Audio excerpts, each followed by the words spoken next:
हाँ जी स्टूडेंट्स, बच्चे अपना म्यूट पे रखो, ठीक है। और मेरी बात सुनो, आज मैं आपको थर्मोडायनेमिक्स रिवाइज कराने वाला हूँ और ये आपको नोट डाउन करने की जरूरत नहीं है। इसकी वीडियो अपलोड हो जाएगी और वो आप लोग वहां से नोट करके मेरे को शो कर देना, राइट। So let's start. सबसे पहली टर्म आती है system and surroundings. System and surrounding के अंदर जो हमारे पास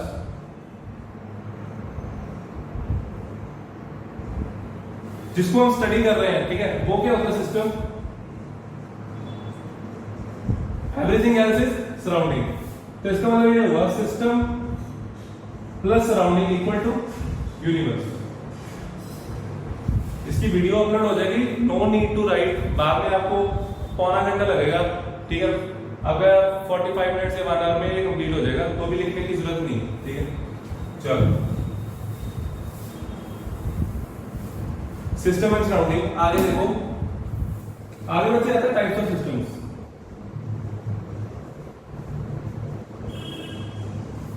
types of systems: open, close, isolate,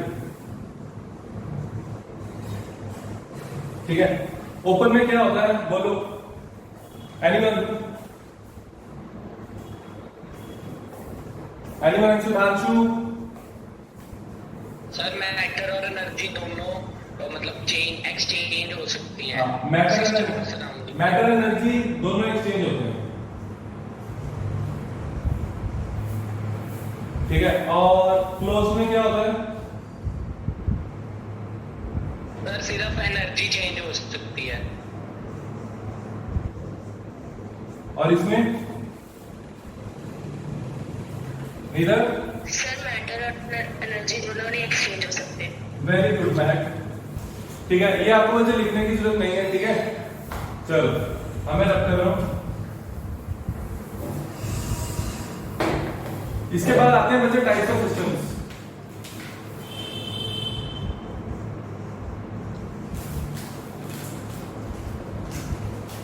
sorry, types of processes. Types of processes में बहुत डेप्थ में समझाऊंगा फिर से, जैसे मैंने पहले समझाया था अपनी वीडियोस में, ठीक है। आपको ऑनलाइन लेक्चर में भी समझाया था, वीडियो लेक्चर से भी समझाया था, तो वही चीज मैं दोबारा करने वाला हूँ, अच्छे से समझना, ठीक है। ये बच्चे बहुत जगह काम आता है। मैं आपको एक क्वेश्चन शेयर करूंगा जो अभी कल पेपर था नीट का, मेडिकल का, उसमें आया हुआ था इसका क्वेश्चन, ठीक है। 2 क्वेश्चन थे शायद, जितना मेरे को याद है, तो मैं आपको दिखाऊंगा, देखना, आप देखना कि कर पाते हो कि नहीं, ठीक है। सिंपल बेसिक कंसेप्ट लिखता है, देखो। सबसे पहला आइसोथर्मल। आइसोथर्मल में टेम्परेचर कांस्टेंट होता है, ये सबको पता है, ठीक है। और क्या एक्सचेंज होता है उसके लिए हाथ खड़ा करो। Animal, don't raise your hand. Tanish speak. Tanish, yes Tanish.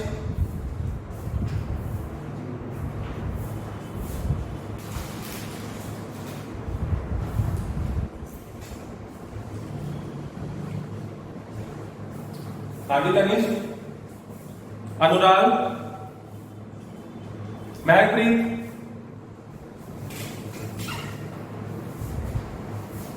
Isothermal में कौन सी चीज एक्सचेंज होती है?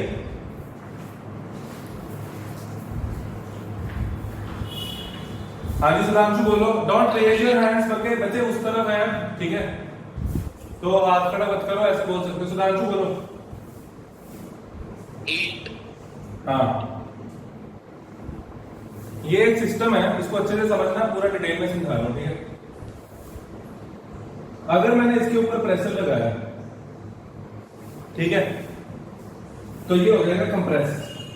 और ये जब कंप्रेस होगा, मॉलिक्यूल्स जो दूर दूर थे ऐसे, वो आ जाएंगे पास पास, ठीक है। तो उनके बीच में कोलिजन बढ़ जाएगा, कोलिजन बढ़ जाएगा उनके बीच में। कोलिजन बढ़ने से वजह से टेम्परेचर राइज होता है। तो इसका मतलब ये जो मैं प्रेशर बढ़ा रहा हूं, मतलब कि मैं वर्क कर रहा हूं, ठीक है। और इस वर्क का नतीजा ये होगा, जितना वर्क किया उतनी ही हीट सिस्टम से बाहर आएगी ही आएगी, अगर हम आइसोथर्मल करें, नहीं तो टेम्परेचर बढ़ जाएगा। तो इसका मतलब ये हुआ हीट एक्सचेंज। आइसोथर्मल प्रोसेस में there is always a heat exchange, ठीक है। इसमें क्या वाला हीट एक्सचेंज कहां से कहां, इसमें पॉजिटिव क्या नेगेटिव क्या बता सकता कोई? ये तो सामने बना हुआ है। सर हीट नेगेटिव आ रही है। हाँ, क्यों नेगेटिव? और वर्क डन पॉजिटिव है because work is done on the system, right. अब इधर उल्टा, work is done by the system, system expand हो रहा है। अगर सिस्टम एक्सपैंड होगा तो उसकी तो हीट लूज हो जाएगी, है ना, तो सिस्टम ठंडा हो जाएगा, तो हमें हीट देनी पड़ेगी। तो अब ये कह सकते हो कि सर जो हम हीट दे रहे हैं उससे वर्क हो रहा है और ये वर्क नेगेटिव होने वाला है, work is done by the system, ठीक है। तो ये था आपका आइसोथर्मल। अब मैं आगे चलता हूँ, लिखने की जरूरत नहीं है, नोट्स आप लोग बाद में बनाओगे आज, ठीक है, क्योंकि टाइम कम है, हमें काफी कवर करना है। ओके, चलो इसके बाद आता है बच्चे एडियाबैटिक प्रोसेस।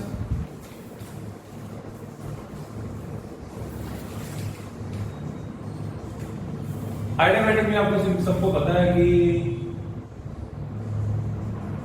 वॉल्स इंसुलेटेड होते हैं, तो हीट अंदर बाहर नहीं हो सकती, हीट अंदर बाहर नहीं हो सकती, चेंज इन हीट जीरो, ठीक है।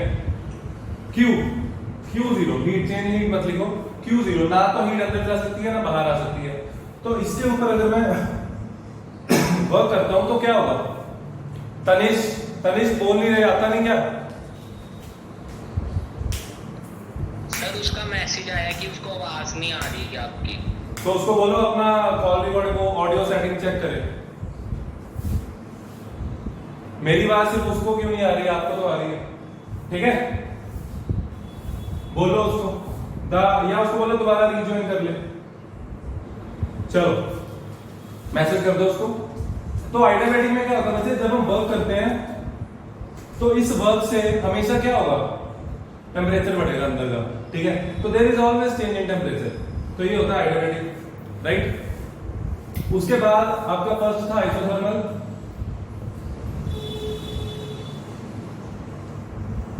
सेकंड हो गया adiabatic, third isochoric, isobaric, cyclic, reversible, irreversible, इतना जरूरी नहीं है समझाना, आपको आता है सारा। तो साइक्लिक में क्या होता है, जैसे यहां से यहां गए वापस आ गए, हो गया साइक्लिक प्रोसेस, ठीक है। और रिवर्सिबल वो होता है जहां पे, जिसमें मैं हर पॉइंट पे, मतलब कि अगर मैं यहां पे हर पॉइंट पे वापस लेके जा सकूं। Cyclic process is not reversible क्योंकि इसमें पाथ अलग फॉलो हो रहा है, ठीक है, दैट्स इट। अब आगे चलते हैं।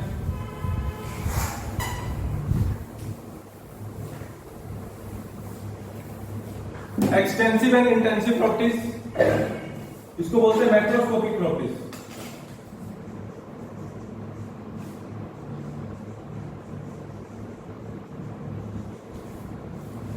मैक्रोस्कोपिक प्रॉपर्टीज, तो बच्चे मैक्रोस्कोपिक प्रॉपर्टीज वो होती हैं जो बल्क फिनोमेना पे डिपेंड करें। फॉर एग्जांपल जैसे कि टेम्परेचर है, प्रेशर है, ठीक है, हो तो इसमें दो तरह, एक्सटेंसिव, इंटेंसिव।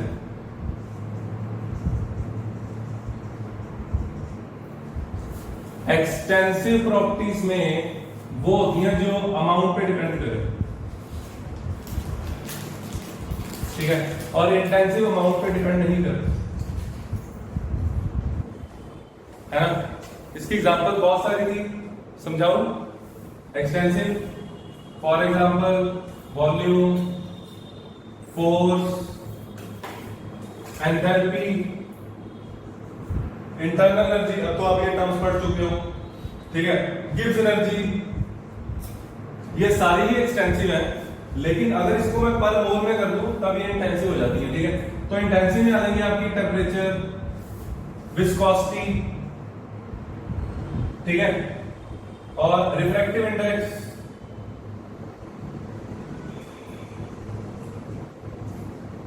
एंड कोई भी प्रॉपर्टी, एक्स प्रॉपर्टी, ठीक है, डिवाइडेड बाय वो तो पास, मतलब कि एक्स एम, कोई भी प्रॉपर्टी, इसका मतलब होता है पर मोल में, एम स्टैंड फॉर पर मोल। अगर पर मोल में कोई भी प्रॉपर्टी होएगी तो वो आपकी इंटेंसिव होएगी, राइट। चलो दैट्स इट। अब मैं आगे चलता हूं।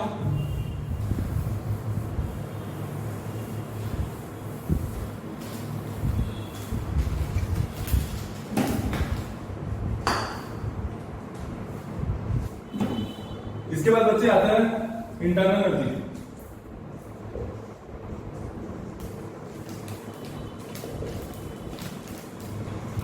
इंटरनल एनर्जी होती है sum of all types of energy, ठीक है। Internal energy equals to kinetic energy plus potential energy plus rotational energy plus translational energy plus vibrational energy, ठीक है। ये सारी एनर्जीज का सम क्या होता है? इंटरनल एनर्जी, ठीक है। Internal energy is a state function.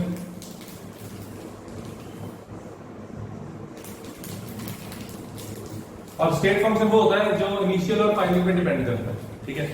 Initial और फाइनल स्टेट पे जो डिपेंड करता है बच्चे उसको बोलते हैं state function, right. For example जैसे मेरे पास वेक्टर्स है, products u1 up delta u, just like displacement.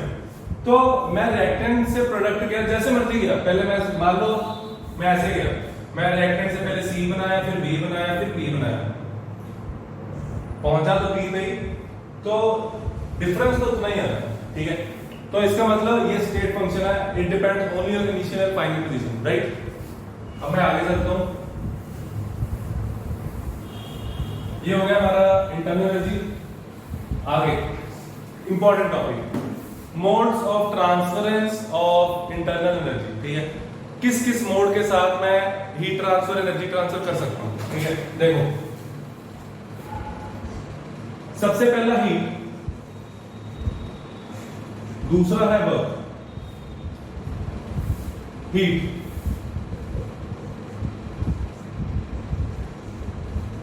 Heat के साथ इंटरनल एनर्जी कैसे चेंज होती है? देखो सिस्टम है, मान लो गैस है, इसमें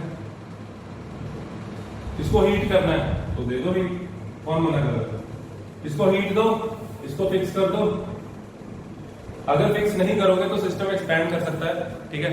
तो अगर फिक्स करेंगे तो सारी की सारी एनर्जी चेंज हो जाएगी इसमें। और आपको पता है internal energy is a function of temperature, ठीक है। तो सारी की सारी हीट वजह चेंज होने वाली है इंटरनल एनर्जी, ठीक है। इंटरनल एनर्जी बढ़ेगी, हीट देने से इंटरनल एनर्जी बढ़ती है, ठीक है। अभी हम आगे करते हैं।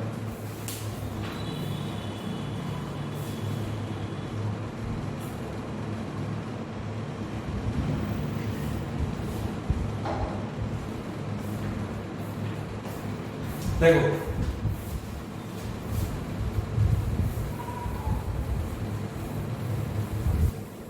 Second, that is work. Work work is of two types. कौन कौन सा? बोलो बोलो Chunmunu. Mechanical work, electrical work. हाँ, ऊपर मैं इलेक्ट्रिकल लिखूंगा, नीचे mechanical. Mechanical and electrical work. हाँ, मैकेनिकल वर्क का दूसरा नाम प्रेशर वॉल्यूम वर्क। क्या बात है, वेरी गुड।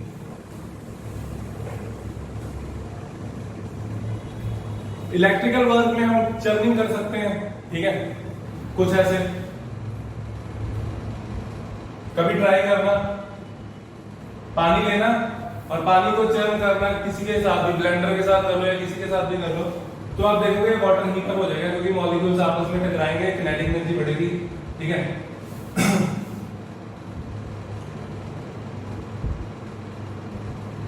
तो इसमें जो रोटर होगा, अगर रोटर हम घुमाएंगे तो इसका टेम्परेचर राइज कर जाता है, ठीक है।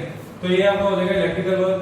यहाँ पे वॉल्स इंसुलेटेड, तो वॉल्स जब इंसुलेटेड होएंगी बच्चे, तो सारा का सारा वर्क हाइड्रोमेटिक हो गया, that will be equals to change in temperature, क्योंकि सारा वर्क टेम्परेचर राइज करवाने में काम आएगा, हीट बाहर तो आ ही नहीं जाएगी, ठीक है। I hope this is clear. चलो आगे। Yes sir. ओके, महकप्रीत समझ आ रहा है? हाँ जी सर। अनुराग,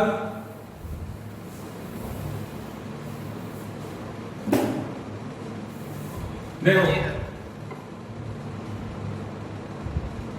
प्रेशर वॉल्यूम वर्क। हाँ जी बच्चे, मैं आप लोगों से पूछूंगा क्योंकि आप लोग यहाँ पे सुधांशु, तनेश, महक, आप बच्चे इसकी डेरिवेशन की जरूरत तो नहीं है? ओके, बाकी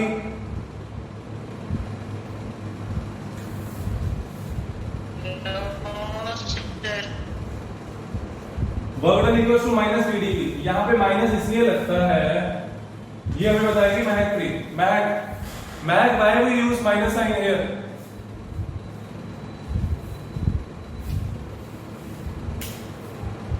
माइनस साइन क्यों लगाया बच्चे?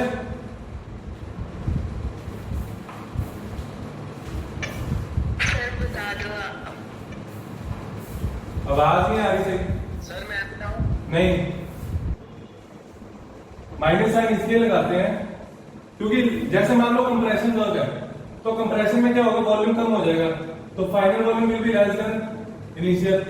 ठीक है, तो यहाँ पे V final minus V initial आएगा।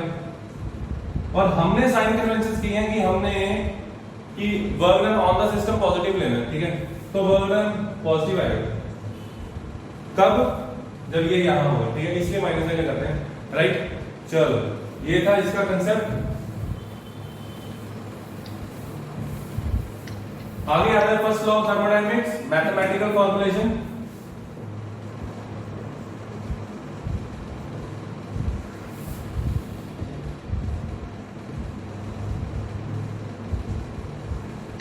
Mathematical formulation of first law of thermodynamics. System है जिसकी इंटरनल एनर्जी है U1, हीट दी कांस्टेंट वॉल्यूम पे इंटरनल एनर्जी होगी U डैश। ठीक है, और सुधांशु कहता सर यहाँ पे हम U2 लिख सकते हैं, तो यहाँ पे U2 बिल्कुल लिख सकते हो। ठीक है, चलो हम नहीं लिखेंगे। यहाँ पे जो हमने हीट दी, ठीक है, वो सारी की सारी अभी हमने किया था कि ये चेंज हो जाती है बच्चे किसमें, वर्क में, है ना। सॉरी हीट चेंज हो जाती है किसमें, इंटरनल एनर्जी में, क्योंकि कांस्टेंट वॉल्यूम पे हीट दे रहे हो। ठीक है, मैं आपको सिस्टम के साथ ही करता हूं। जैसे ये एक सिस्टम है जिसकी इंटरनल एनर्जी है U1, इसको हीट दी, पिस्टन फिक्स कर दिया, तो सारी हीट अंदर ही रहेगी ना, सारी हीट अंदर रहेगी, तो क्या होगा, इंटरनल एनर्जी बढ़ेगी बस। तो U डैश क्या आ जाएगा, इक्वेशन 1। उसके बाद यहां पे वर्क करेंगे। ठीक है, तो जब वर्क डन किया, वर्क डन ऑटोमेटिकली, तो इंटरनल एनर्जी होगी U2, U dash plus work, तो यहां आ जाएगा U। इक्वेशन 1 इक्वेशन 2 ये यहां पुट कर दो। U2 equals to U1 plus Q plus W, ये ऊपर वाली इक्वेशन से आया। Delta U equals to Q plus W, ये एक बार देख लो।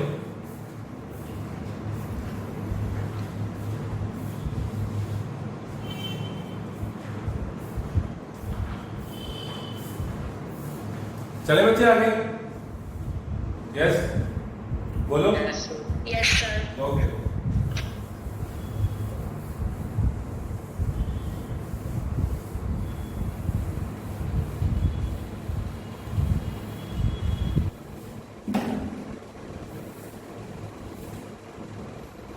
इसके बाद बच्चे इसके केसेस आपको याद होगा।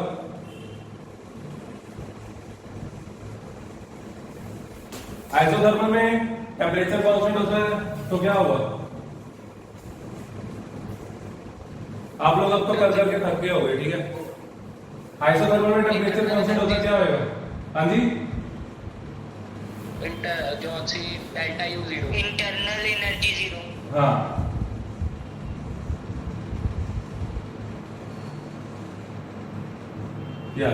ठीक है। दूसरा केस,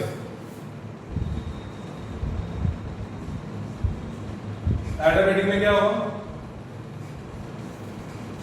हीट 0, U 0।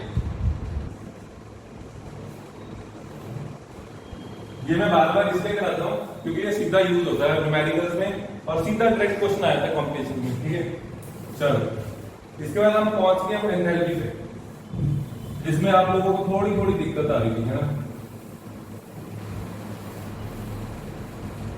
मैं बिल्कुल शुरू से समझाऊंगा एंथैल्पी, और थोड़ा सा स्लो समझाऊंगा ताकि आपको अच्छे से समझ आए। ठीक है,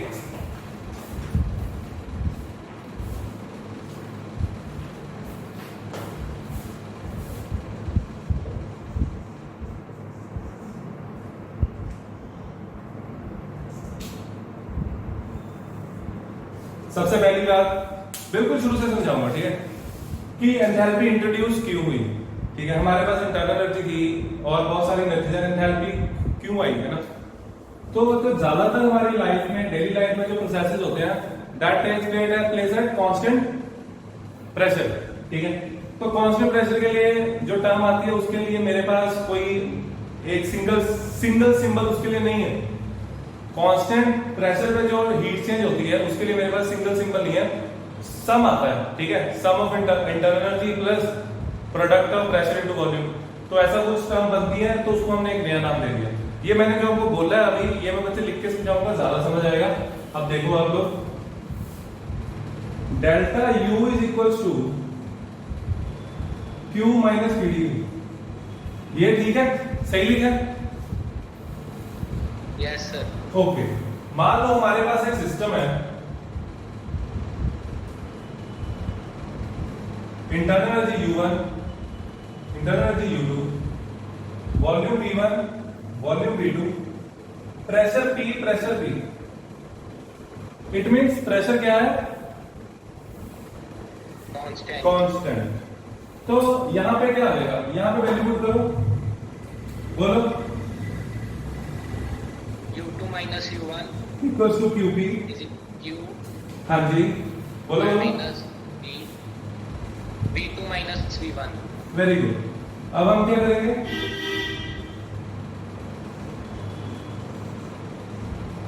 सर अब मल्टीप्लाई कर देंगे P V2 minus P। इसके बाद क्या करना है? P V1। ये टर्म उधर, ये टर्म उधर, U2 plus PV2 minus minus U1 minus minus PV2 P V1। Q। इसको मैं और कैसे लिख सकता हूं, U2 प्लस PV2, यहां से माइनस कॉमन लेना, अंदर क्या बचा? U1 plus P V1। Charge equals to QP। और इस टर्म को मैं एक नया नाम दे रहा हूं, that is enthalpy. H2H। Very good. H2 minus H1 equals to QP। तो यहां से हमारे पास ये रिलेशन आया कि delta H, heat supplied at constant pressure, heat supplied at constant pressure equals to change in enthalpy.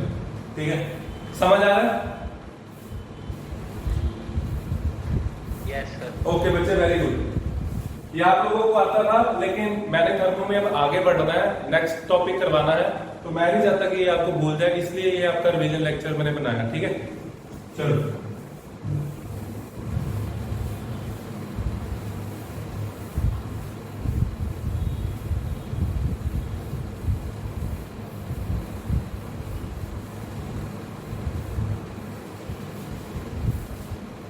आगे आगे बच्चे रिलेशन है कुछ, ठीक है, डेल्टा यू डेल्टा एच के बीच में, वो देखते हैं। Relationship between delta H and delta U. जैसे कि मेरे पास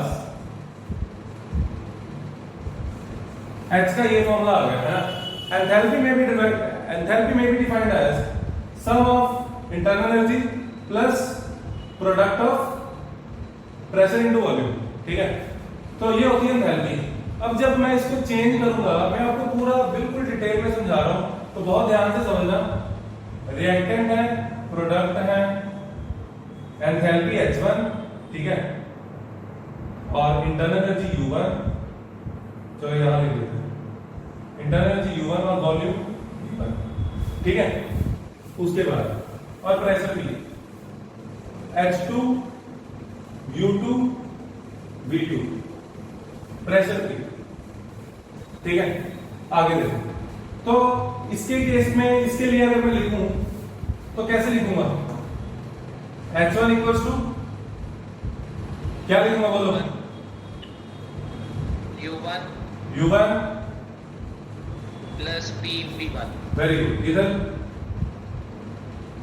H2 equals to U2 plus P V2। हाँ, अब इन दोनों को माइनस कर दो। मैंने बच्चे आपको डिफरेंशिएशन के साथ करवाया था ये, तो आप लोगों को कुछ को यूवी फॉर्मूला नहीं पता था, तो मैंने ये मेथड कराया, ये इजी मेथड। आप ये भी कर सकते हो। हालांकि पेपर में ऐसा पूछते नहीं है, लेकिन आपको पता होना चाहिए इसको ऐसे निकालना है, ठीक है। इसमें से इसको माइनस करो, क्या आ गया H2 minus H1 minus H1। अभी मैं इसको पूरे को लिख रहा हूं U1 plus PV1 minus U2 minus PV2, ठीक है बच्चे। इधर डेल्टा एच लिख सकता हूं, समझ आ रहा है? सर वो आपने, सर जो हमसे ऊपर आपने राइट हैंड साइड पे लिखा है वो पहले U2 नहीं आता था? हाँ, पहले U2 लिखो, बिल्कुल पहले U2 लिखेंगे फिर U1, शाबाश, ठीक है। तो डेल्टा एच आ गया इधर U2 minus U1, delta U नहीं अभी नहीं, नेक्स्ट स्टेप में करेंगे आगे, plus P common V2 minus V1, तो डेल्टा एच क्या आ गया उसे? Delta U plus P delta V। अब यहाँ पे जो ब्रिकी वाली चीजें हैं वो ध्यान से सुनना, ठीक है। ये जो इक्वेशन होती है, this is use for solids and liquids, and solid और लिक्विड में आपको पता है प्रेशर लगाने से वॉल्यूम में ज्यादा चेंज आता नहीं, तो सॉलिड एंड लिक्विड के केस में delta H is approximately equal to delta you.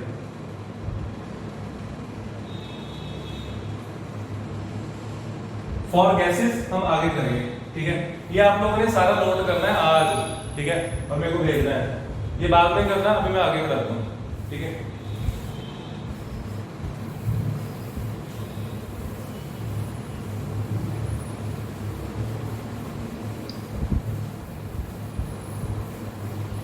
चलो जी, अब मैं आगे चलता हूं। Delta H equals to delta U plus PDV. बच्चे पीडीवी को मैं सीधा लिख सकता हूं आर डेल्टा टी। किसी को कोई प्रॉब्लम, किसी को पूछना हो सर कैसे आया था, मैं दोबारा बता देता हूं।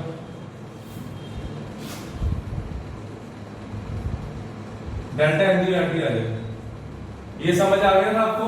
किसी ने पूछना पूछ लो, एनीवन जो पूछना चाहता हो।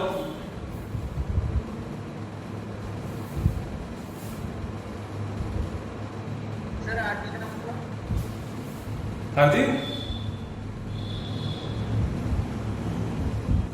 सर नंबर ऑफ मोल्स के आगे जो R और T दे रहा हूँ,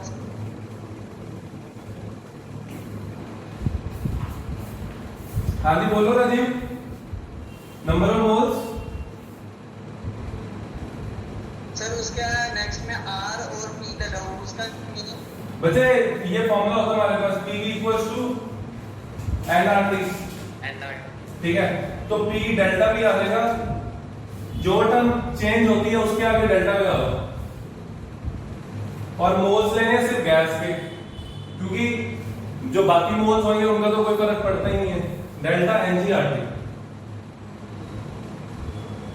इसको मैंने ड्राइव कराया हुआ है, ठीक है, आप लोगों को पता होगा, और बुक में सीधा सीधा किए वो देख सकते हो।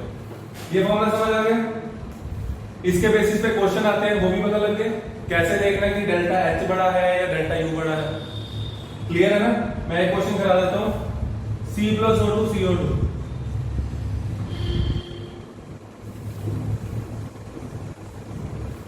इसमें मेरे को बताओ डेल्टा एच बड़ा है या delta U? Anyone?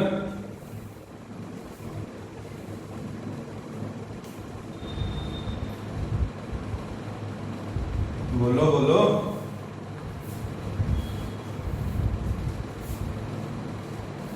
Delta U। Delta H बड़ा है delta U? Delta U. Yes sir. बच्चे ध्यान रखना ये सॉलिड है, तो इधर भी एक मोल इधर भी एक मोल, तो डेल्टा एच आ जाएगा 0। सर इक्वल है। हाँ, तो delta H equals to delta H. Rajiv आया समझ? Yes sir. गायत्री?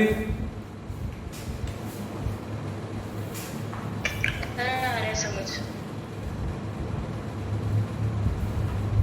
ओके ठीक है। मैं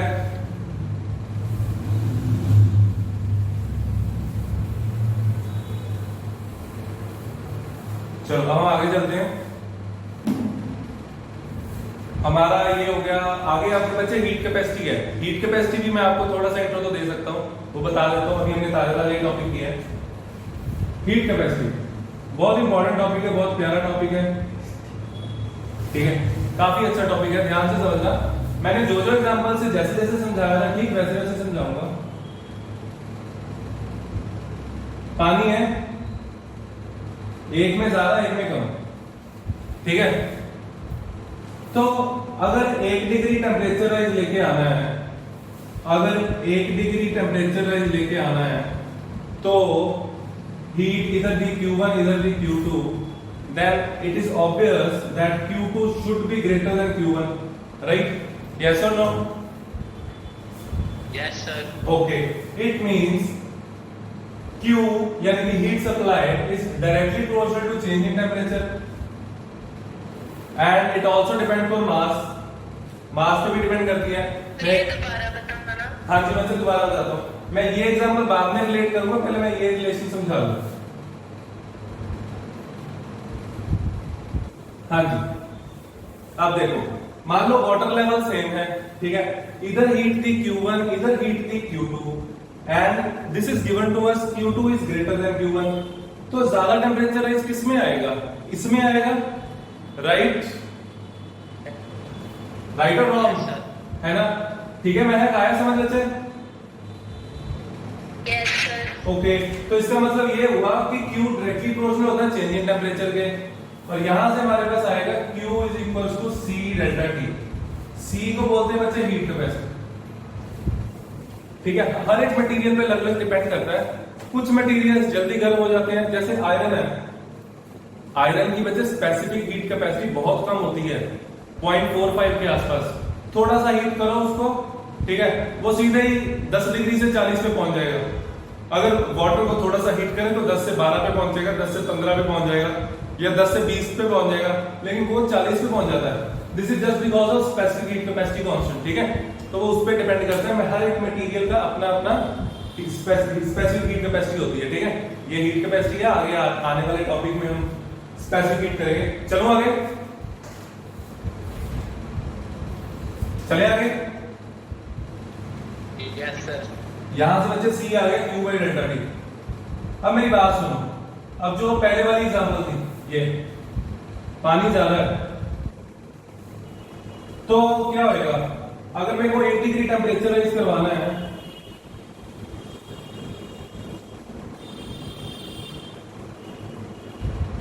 तो हीट ज्यादा किधर देनी पड़ेगी, इधर या इधर?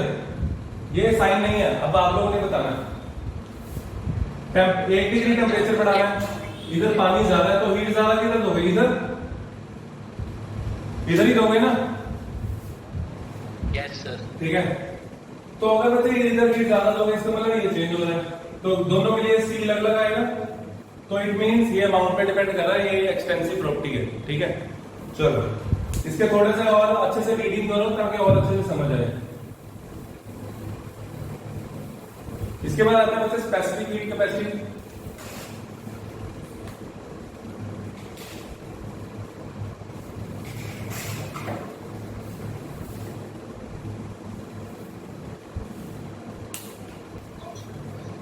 हाँ जी स्टूडेंट, देखो heat capacity, specific heat capacity.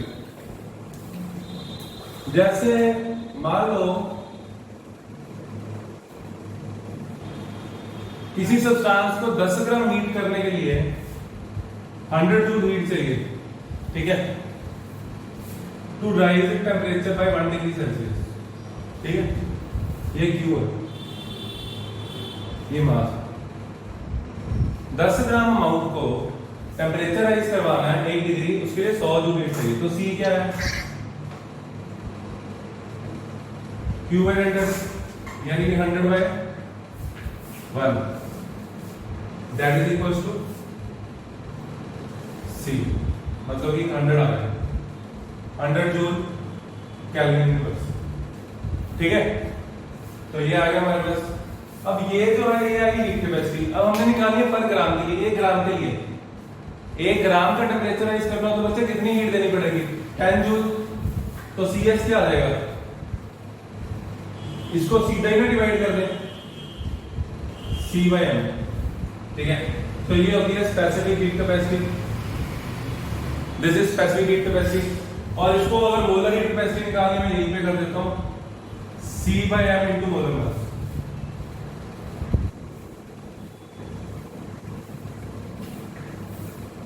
बस अब 2 मिनट का टॉपिक रह गया CPCV, ठीक है, वो भी कर देते हैं।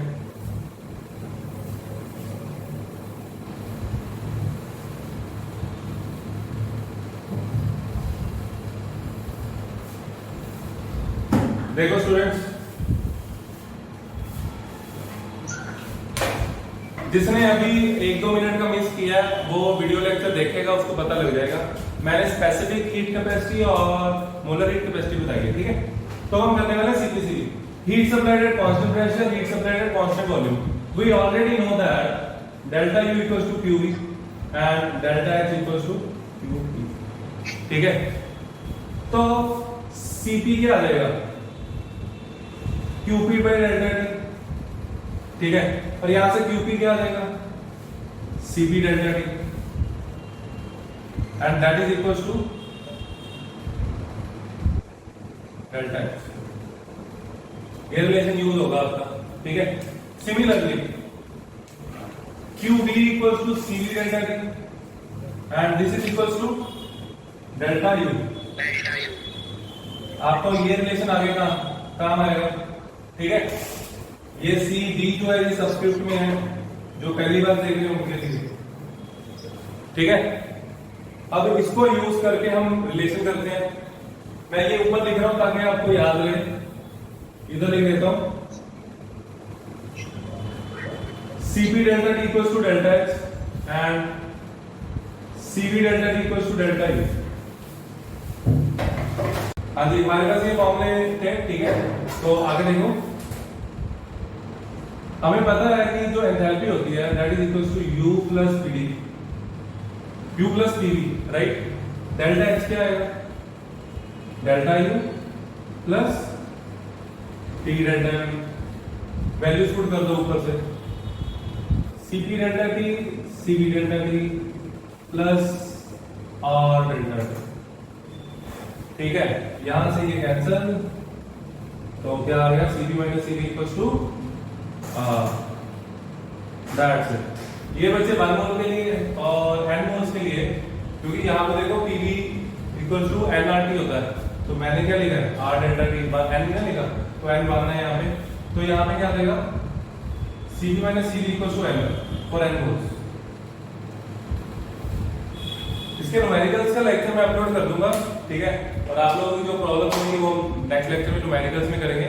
आपको मैं होमवर्क भेज रहा हूँ, वो अच्छे से करना, ठीक है। Okay bye.